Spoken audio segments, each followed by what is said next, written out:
safar tanpa mahram untuk wanita. Ini perdebatan Pak ya, Ana sampaikan di awal, perdebatan para ulama terkait boleh enggak wanita safar tanpa mahram. Ini perdebatan. Saya awal dulu perdebatan. Dan saya nulis buku tentang ini dan saya kasih judul dosakah, bolehkah atau dosakah wanita safar tanpa mahram. Jadi ini ilmiah, udah ada buku yang saya tulis. Nah, saya simpulkan karena ini cocok dengan kaidah. Bagi pendapat yang mengatakan boleh wanita safar tanpa mahram dengan syarat aman. Syaratnya harus aman loh ya. Kalau gak aman gak oleh. Sampai sini paham Pak ya? Terus bagi yang mengatakan ini boleh, dan itu pendapat kibar ulama Syafi'iyah, pembesar ulama Syafi'iyah.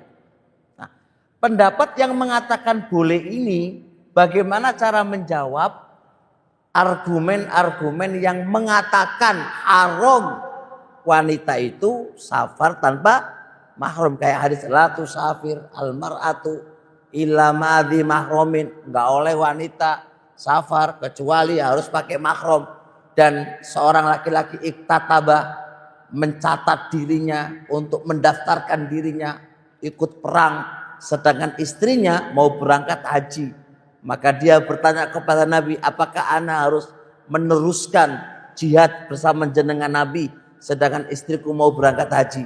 Kata irji ilayya, kembali dan temani dia.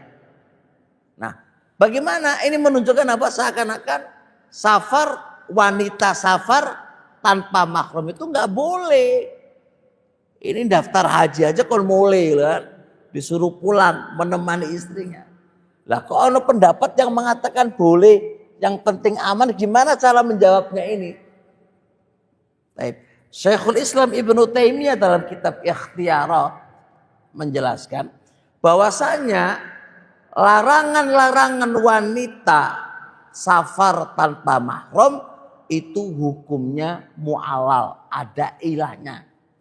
Apa ilahnya? Gak aman. Mudeng. Nah, hukum berputar bersama ilah. Berarti kalau gak aman wajib ada mahram karena gak aman. Berarti kalau aman berarti kalau ada masalah gak pakai mahram. Mudah nggak? Mudah nggak itu? Itu penerapan kaidah. Nah, bentuk aman itu gimana? Perdebatan di antara para ulama lagi.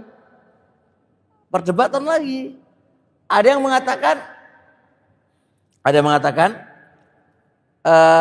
biar aman itu harus lebih dari 2. Berarti 3 orang wanita ditemani 1 laki-laki.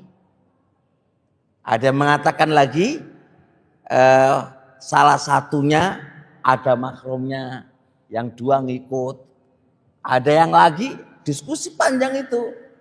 Dan mereka juga punya alasan.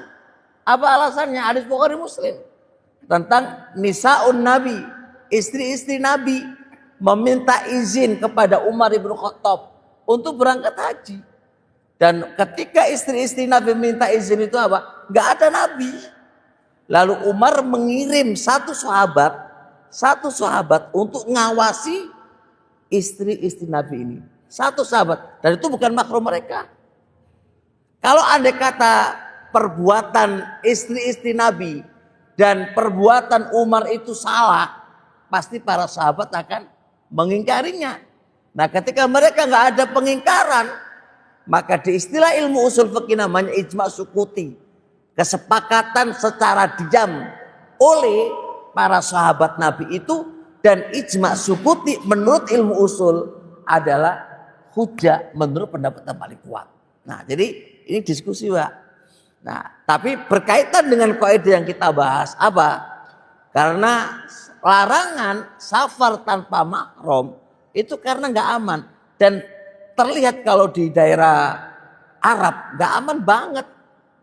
Bagaimana aman Pak? Wong Padang pasir, terus nggak ada makan, nggak ada minuman, pasti butuh mahram. Tapi kalau di tempat kita ini kan, ojo aman-aman, ojo karena travel jadi harus ada dulu ya, harus ada. Ya tetap antisipasi ada. Jadi gitu ya. Jadi dipastikan dulu, istihad dulu. Walaupun begitu, anak pribadi karena ini diskusi ilmiah dan pembahasan ilmiah, ya bagusnya wanita safar tetap ada mahram bagusnya. Tapi kalau keadaan tertentu yang memungkinkan kono duite atau sibuk yang luar biasa sehingga ya dibiarkan pergi tanpa mahram, yang penting ada yang ngawasi, nggak ada masalah insyaallah taala. Tapi yang ada garis pentingnya adalah jangan bermudah-mudahan. Paham nggih? Ojo menggampangkan urusan ini.